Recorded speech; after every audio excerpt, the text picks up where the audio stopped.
Amani na salama. Leo ni Januari 8 mwaka 2026. Ni Alhamisi ya pili tangu mwaka huu uanze, lakini inaweza kuwa Alhamisi ya kwanza ya mimi na wewe kukaa mbele ya Yesu Ekaristi, kwani Alhamisi ya kwanza ya mwezi ilikuwa siku ya sikukuu, na sehemu nyingi au kwenye parokia zetu nyingi hakukuwa na mkusanyiko wa pamoja wa kumwabudu Yesu katika sakramenti takatifu.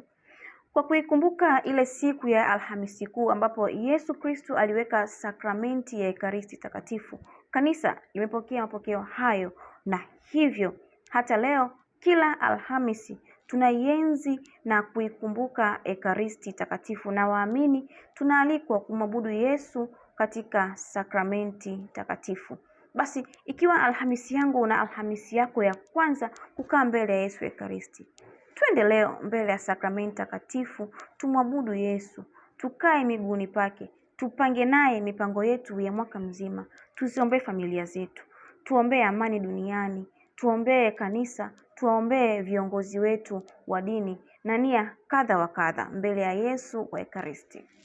Vipi? Leo ulipanga kwenda kukaa mbele ya Yesu Ekaristi na kumwabudu?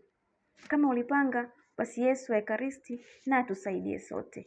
La, kama hukupanga, basi nikwambie tu usipange kukosa kwenye Alhamisi ya leo.